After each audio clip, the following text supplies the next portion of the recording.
Well, Donald Trump proved once again today, beyond a reasonable doubt, that he does not know what he is doing. Donald Trump proved that in more than one way today, including his response to a question in the aftermath, the tragic aftermath of the horrible flooding in Texas, where the death count is now at 104 with the possibility of going higher. 28 of the victims were children sleeping at a summer camp on the banks of the river. After declaring a federal disaster area in the flood zone in Texas, which then activates a full response by FEMA, the Federal Emergency Management Agency, Donald Trump was asked, "Are you still planning to phase out FEMA?" To which Donald Trump said, "Well, FEMA is something we can talk about later, but right now they're busy working. So we'll leave it at that." Right now, they're busy working? How could they possibly be busy working if, as Donald Trump and Elon Musk believed back when they were pretending to be friends, that FEMA is a complete waste of money and should be disbanded? Only someone who doesn't know what he's doing could say, let's get rid of FEMA. There's a reason no other president has ever suggested that, because every other president always knew that FEMA was busy working somewhere, because FEMA's work goes on long after the disaster is in the news, and that work always overlaps with new FEMA jobs that come along when other very predictable disasters take place, like hurricanes during hurricane season or horrible massive flooding in a place in Texas known as Flash Flood Alley. That's the area where that deadly flood occurred.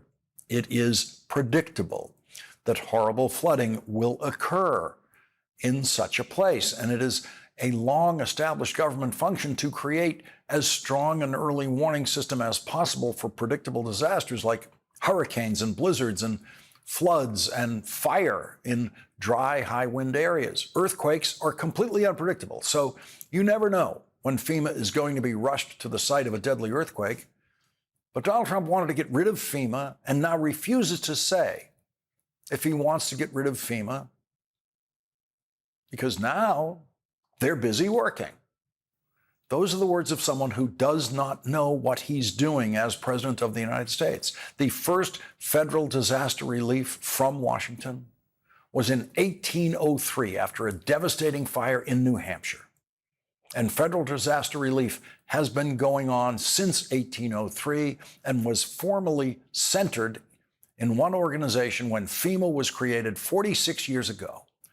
FEMA has been a bipartisan success and enjoyed bipartisan support until Donald Trump decided to get rid of it because Elon Musk told him way back when they were still pretending to be friends. What was that, years ago or I guess weeks ago? Of course, we know that Elon Musk and Donald Trump were never friends because friendship requires generosity, kindness, understanding, affection, respect, and of course, loyalty. And there is no publicly available evidence that Donald Trump or Elon Musk has ever been capable of any of those feelings. To be a friend, you must first be human, and so no, Elon Musk and Donald Trump were never friends. They pretended to be friends, and now they are back to attacking each other.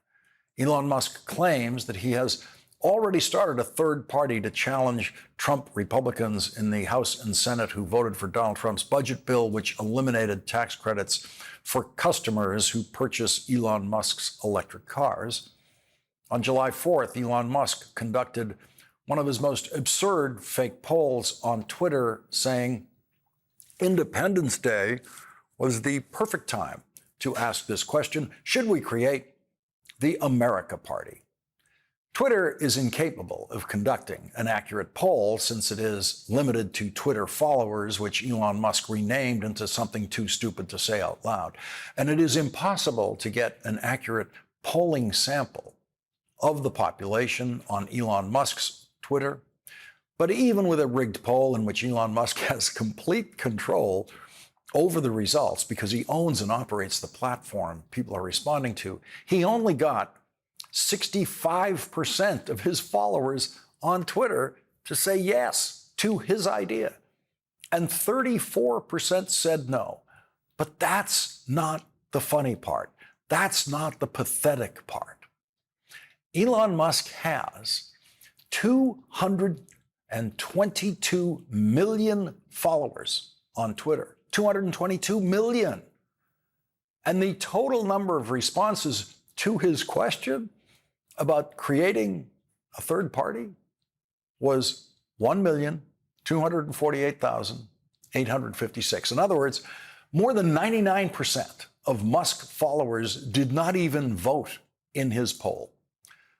The bad political news for Elon Musk and his poll is that more than 99% of his followers on Twitter don't care what he says about creating a third party and wouldn't even respond to him.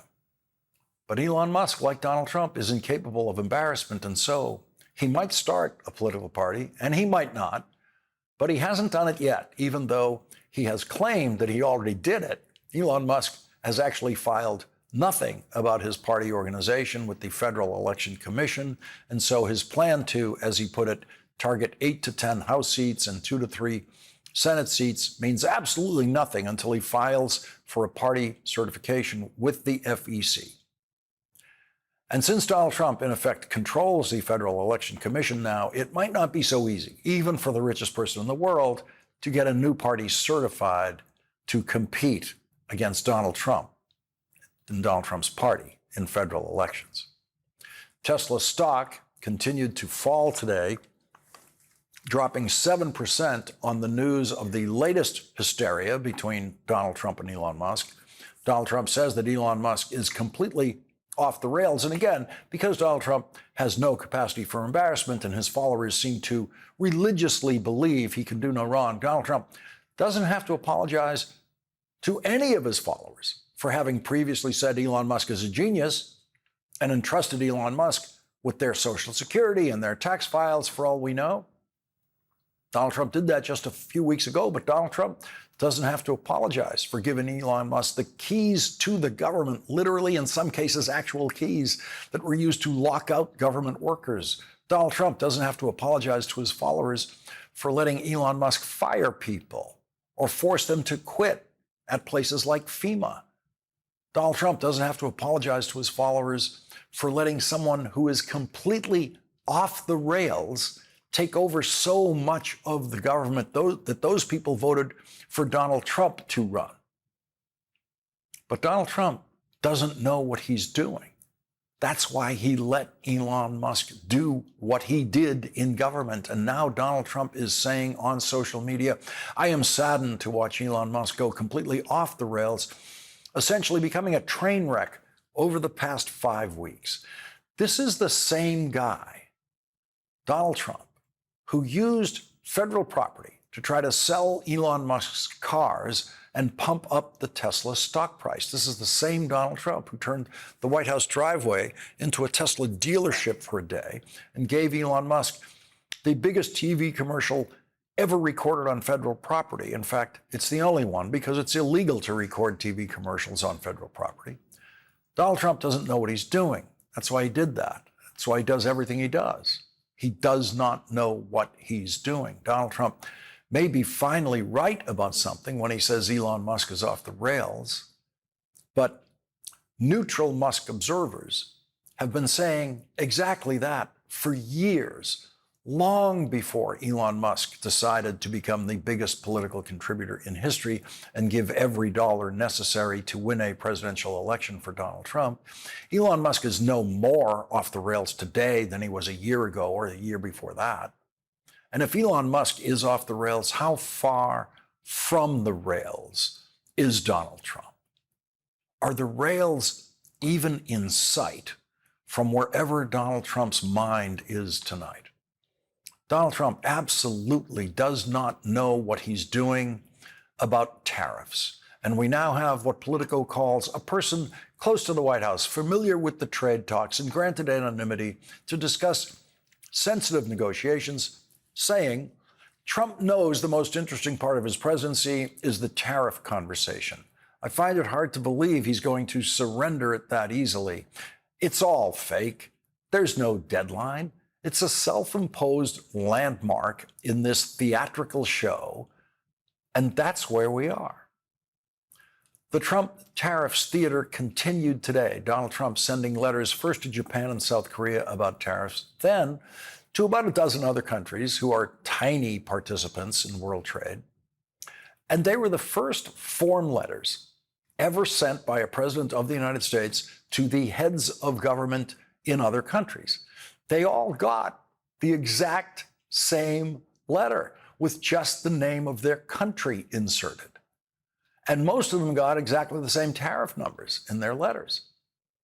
Each qualifies as the stupidest letter ever received from the President of the United States by the head of state of any other country. The one to Bosnia and Herzegovina, which is identical to the one to Japan, which is identical to the Trump letter to Kazakhstan, which is identical to the Trump letter to Malaysia, et cetera, et cetera. The letter says, quote, "We invite you to participate in the extraordinary economy of the United States, the #1 market in the world by far." No head of state has ever read a more childish sentence in a letter from the President of the United States.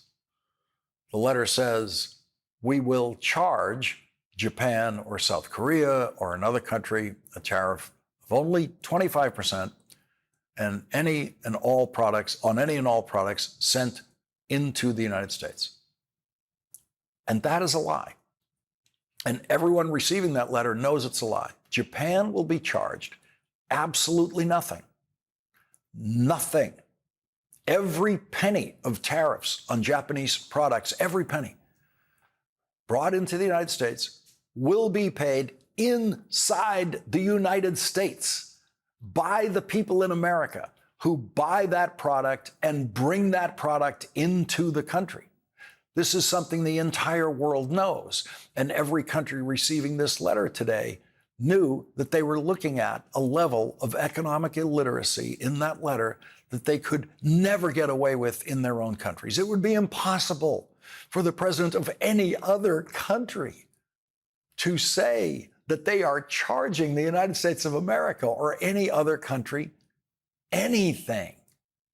Their voters would all know they were lying, because no country anywhere in the world has the legal authority to tax any other country, and no country has ever done it.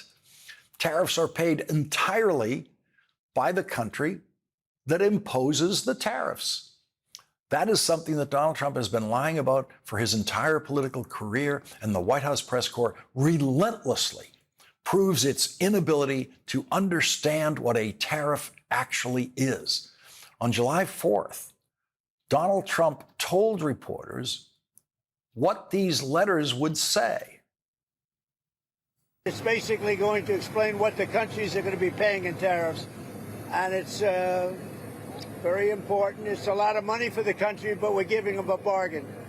Because if I went by the true deficits or by other ways of measuring, it could be a lot more. We don't want to. I don't want to stretch it too much. We want to keep it pretty reasonable. And I think it's very reasonable. What countries will you be sending those letters to first? That's it. What countries will you be sending the letters to? That's the next question.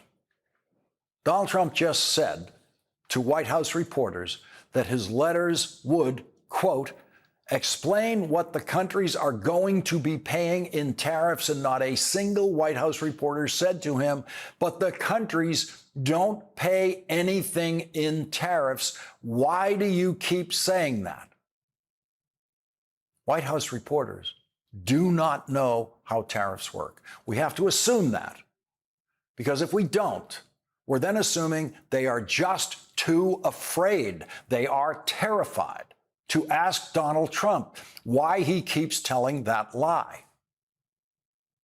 White House reporters prove every single time that Donald Trump talks about tariffs that they know nothing about tariffs. Trump campaign reporters spent years publicly not understanding tariffs and proving that they do not understand tariffs. They have never, ever, ever asked him, why do you keep telling that lie? There might have been one reporter once or twice who said something like that. But think of the now thousands of times he's told that lie. You've heard him tell that lie. And those reporters just say to him, who are you going to send the letter to? They let him tell that lie. Imagine if the White House press corps were to ever discover that the countries receiving those letters do not actually pay the Trump tariffs. Imagine if the White House press corps were to discover that the Trump tariffs are sales taxes on American consumers, paid by American consumers. Imagine the explosive scandal coverage that would then erupt in the White House press briefing room, with the White House reporters discovering the big secret that the Trump tariffs are actually paid by Americans, not by the Japanese, not by the Chinese, not by the British, not by France, not by Germany, not by any country. Imagine the screaming that would break out in the White House press briefing room if White House reporters ever discovered what every economist in the world knows and what every high school student should know. That's where I learned about tariffs, in Henry Lane's high school American government class. And we know what screaming White House reporters sound like, because that's what they did in the Biden White House all the time, about nothing. Screaming all the time. They do not dare raise their voice ever against the Trump lie that other countries pay the Trump tariffs. The Wall Street Journal, of course, knows what a tariff is and has been strongly opposed to the Trump tariffs on economic grounds. Never mind the fact that the United States Court for International Trade has found the Trump tariffs to be illegal and unconstitutional. In a Wall Street Journal editorial tonight titled "Tariff Man is Back for More Liberation," the Wall Street Journal notes Mr. Trump's tariffs on present course would take $300 billion in border taxes from the productive economy this year, and he seems bent on going higher. That's an anti-growth tax increase and an arbitrary one besides. And that may be why the stock market dropped over 400 points today on the news of the Trump tariffs, because the stock market and the Wall Street Journal know that the Trump tariffs are taxes on the United States of America. The Wall Street Journal calculates that to mean $300 billion removed from the American economy, which is to say from Americans, and delivered to the United States Treasury, just like tax dollars. So $300 billion taken from Americans and given to the federal government. That's how tariffs work. The stock market only dropped about 400 points, not 4,000 points today, on the Trump tariffs because, of course, Wall Street doesn't believe that they will take effect. The term taco got started on Wall Street, meaning Trump always chickens out. Wall Street started building in the Trump always chickens out factor in its reaction to Donald Trump announcing new tariffs. When Donald Trump announces tariffs, as he did today with Japan and South Korea and other countries, and says that they will go into effect on August 1st, as he did today, no one on Wall Street actually believes that. Wall Street believes Donald Trump will chicken out and postpone the invented August 1st deadline. And so the taco watch is on again on Wall Street, this time with August 1st as a deadline. Donald Trump has never been very serious about deadlines. You might recall his promise 9 years ago that his wife would hold a press conference during Donald Trump's first presidential campaign to explain her immigration status. And she would do that to explain the evolution of her immigration status, having arrived in this country apparently on a tourist visa. There are people being rounded up by federal agents dressed as soldiers carrying weapons of war for overstaying tourist visas. And so Donald Trump, letter of the law, compliance with immigration law, is obviously the thing that he cares about the most. He's willing to send people to countries they've never been to for the slightest irregularity in their compliance with our immigration law. He's willing to send people to South Sudan, where there is a war going on. People from Central America sent to South Sudan. And so you might be wondering right now, what about Donald Trump's third wife's immigration status? Here is what Donald Trump said about that in his first presidential campaign. Oh, and by the way, they said my wife Melania might have come in illegally. Can you believe that one? No.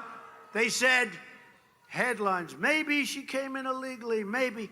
Let me tell you one thing. She has got it so documented, so she's going to have a little news conference over the next couple of weeks. That's good. That's good. I love it. I love it. They said, Melania Trump may have come into our country illegally, and how would that be for Donald Trump? Next couple of weeks, a news conference. I paid attention to that deadline when Donald Trump issued that deadline. And on this program, exactly 2 weeks later, I asked why the Melania Trump press conference had not happened yet. Why did Donald Trump's 2-week deadline for that important press conference come and go? It's 9 years later. Donald Trump is rounding up people at the point of assault weapons. Donald Trump is sending troops into MacArthur Park in Los Angeles where children are playing. It's 9 years later. And that press conference, as of tonight, is 9 years overdue. So no, we've never heard Melania Trump's story, Donald Trump's third wife's story, about how she came to have legal residence in the United States. And so Trump always chickens out might apply to more than one person named Trump. But Wall Street is betting big money that when it comes to the craziest of the Trump tariffs, all of which will be paid by us, paid by Americans, Wall Street continues to bet that Trump always chickens out. We've never had a presidency like this. We've never had a presidency promising and repromising and repromising and repromising the very same thing that the president then doesn't do within a matter of weeks or months of that promise that gets repromised and gets repromised again. And all of that is because Donald Trump does not know what he's doing. Or as Politico's unnamed source close to the Trump team says, it's all fake. There's no deadline. It's a self-imposed landmark in this theatrical show, and that's where we are. You could say that Donald Trump is off the rails, but I ask, what rails? When did the spoiled brat from Queens ever have any rails at all? Donald Trump cannot be compared to a derailed train because a train has direction and purpose until it is derailed. Donald Trump has never had that. What you're seeing is a president of the United States who does not know what he's doing. And the price we all pay for that gets worse by the day. Senator Sheldon Whitehouse will join us next.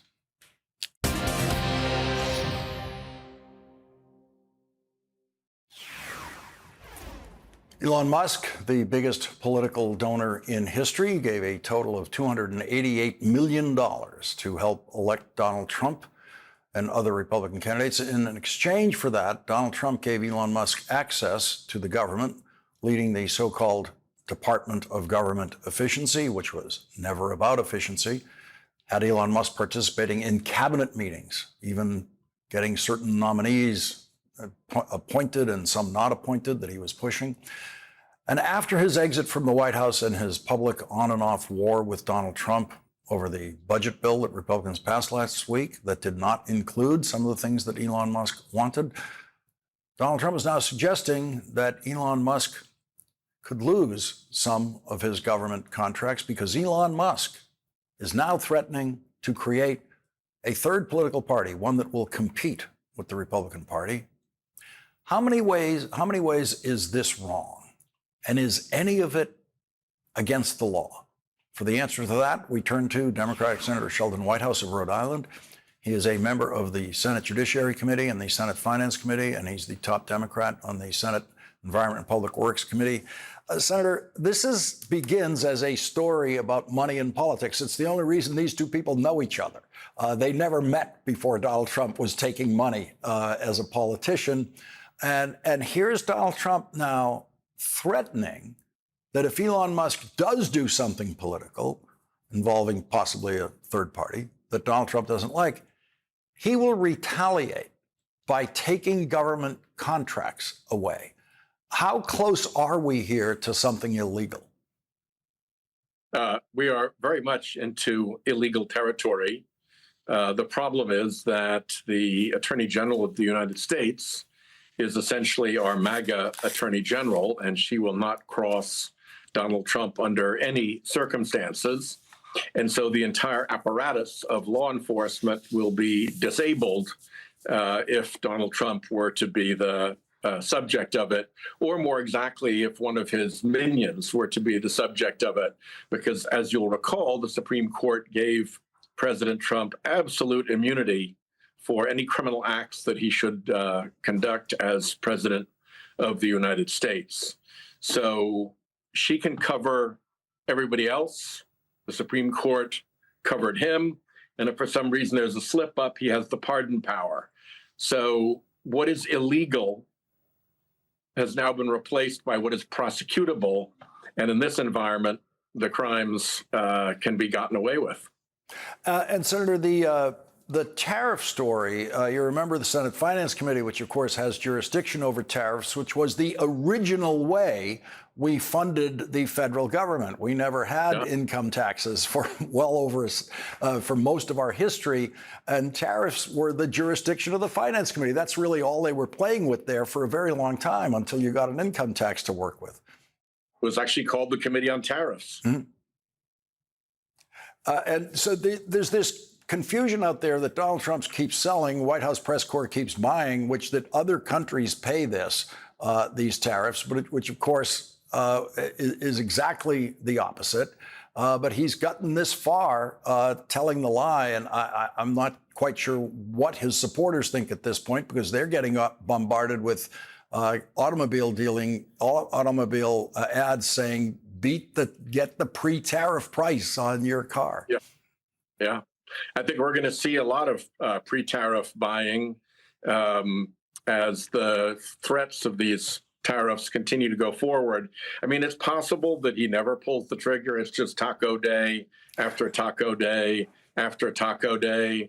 But as economists have pointed out, the stupidest tariff of all is tariff confusion, because businesses have to step back.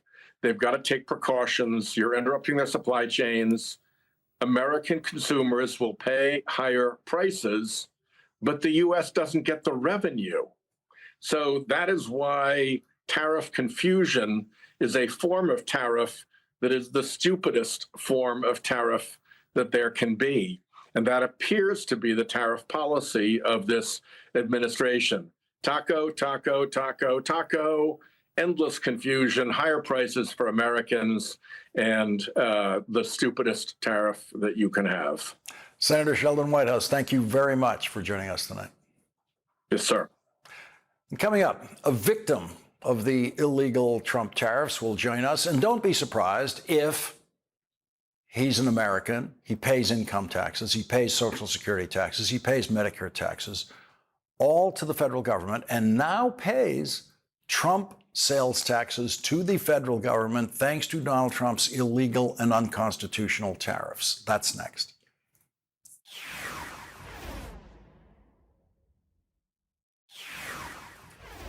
Tonight, Donald Trump was asked during his White House dinner with Israeli Prime Minister Benjamin Netanyahu about the August 1st deadline for countries like Japan and South Korea to negotiate possible new trade agreements. Is the August 1 deadline firm now? Is that it? I would say firm. No, I would say firm, but not 100% firm. If they call up and they say, would like to do something a different way, we're going to be open to that. But essentially, that's the way it is right now. In a case brought by our next guest, the United States Court of International Trade ruled that Donald Trump's tariffs are illegal and unconstitutional. Joining us now is Rick Woldenberg, CEO of Learning Resources, Inc., who has sued the Trump administration over the tariffs and has succeeded at the Court of International Trade.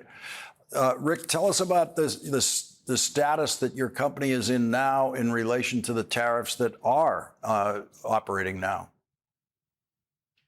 Well, we're paying those tariffs. There are two cases pending. Both had injunctions stayed, so there are no American companies that are outside of paying tariffs. So as we bring the products in, we're paying 30% more, 20% more than we paid a year ago. And, you know, we have to pass that on. And so we're tax collectors today. And Donald Trump keeps saying, as he said today repeatedly, that other countries pay the tariffs. In fact, you are, in effect, standing at the dock in the Port of Los Angeles or wherever this stuff is coming in, or your agent is, who's paying those tariffs. Well, of course, we're paying tariffs. We borrowed the money from the bank, and then we pay it to the U.S. government. And then in the coming months, we hopefully sell our product and get the taxes back. So we're a tax collector. This is a VAT system turned inside out, where we remit and then we collect. The VAT systems that the Trump administration have been complaining about are the opposite, where you collect on behalf of the government and then remit. We have to borrow the money and then get it back. Yeah, that's the value-added tax that European countries have that are very high sales taxes that people have to live with in those countries. Rick, as you go forward, how is your company managing with these increased costs, and how are your consumers responding to the increased prices? Well, it's still very early days, so we don't really know about how they'll respond to prices. We tried to be as conservative as we could possibly be. And so we brought out, mid-single-digit price increases, which is, I think, the least we could afford to take. I believe that the full brunt of this will be passed on to consumers over a 2 or 3 year period as things kind of settle out. I think that our customers and consumers of our products depend on us being a highly efficient team. That's how we keep our costs down and how we deliver the product on time. And this has just been enormously disruptive. We start something and then the rules change, and then we have to pivot, and then the rules change, and people say, well, we should keep doing that. And, the reality is we have to stick to the plan, even though the rules are constantly oscillating around. It's an extremely stressful and disruptive environment to be in. I've never experienced anything like this in my adult life, where the rules change on a daily basis. And the case is on appeal. Trump administration is appealing the Court of International Trade case, so it looks like you're on your way to the Supreme Court. Rick Wildenberg, thank you very much for joining us tonight. Thank you. We'll be right back with more reporting on this week's horrible tragedy in Texas. Flooding in Texas has now killed at least 104 people. Democratic Senate Leader Chuck Schumer is calling for an investigation in a letter to the acting inspector general of the Commerce Department. The letter says this is a national tragedy which people across the country are mourning. The American people deserve answers. I urge your office to immediately investigate whether the staffing shortfalls at National Weather Service offices in Texas and across the country played a role in exacerbating the impact of this deadly flooding event. NBC News reports Tom Fahey, the legislative director for the National Weather Service Employees Organization, said the San Antonio Weather Forecasting Office did not have 2 of its top positions filled, a permanent science officer or a warning coordination meteorologist. But overall, Fahey said the offices had enough meteorologists to respond to the event. NBC Nightly News anchor Tom Yamas reported from Texas tonight. Tonight, battling the heat, mud, and misery, they're looking for any signs of life. Search and rescue teams on the Guadalupe River furiously combing through massive mountains of debris. We're in the middle of the river right now, and just behind me, you can see why this search and recovery is so complicated. There are mounds of this mangled steel and tree branches and tree trunks. This team is trying to figure out a way inside to see what, if anything, or anyone is still trapped. An all-out search for survivors by water, air, and horseback.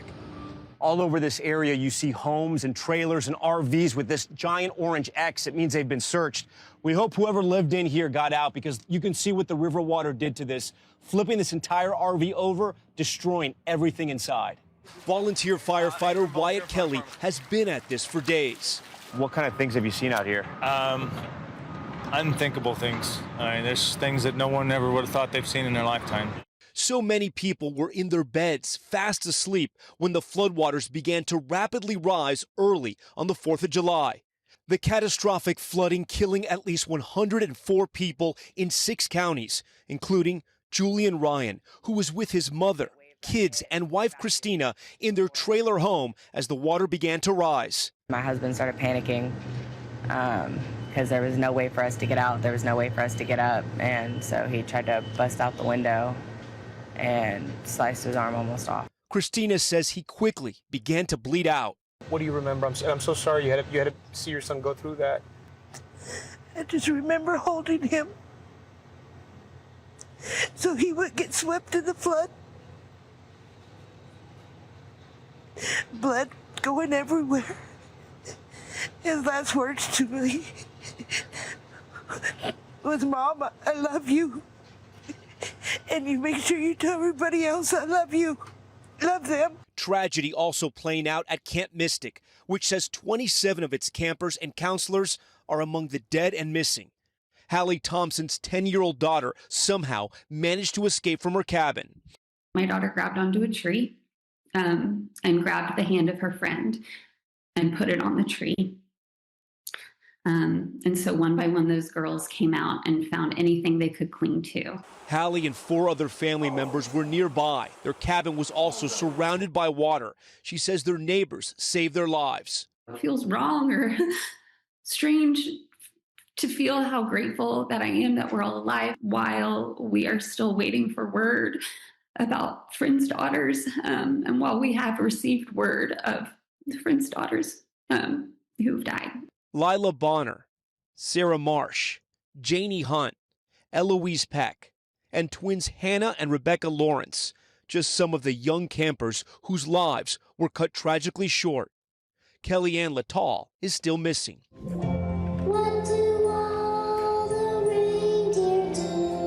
Her dad posting this video of her solo at a Christmas pageant, asking prayers for a miracle.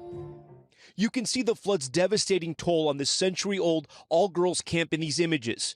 Look at how high the water came into the cabin. The floodwaters tossing muddy mattresses from bunk beds. This pink trunk with the name L flipped on its side. A stuffed animal left behind. A camp nurse posting this haunting video of some of the little girls singing as they evacuated. The Lord of love has come. That is tonight's last word.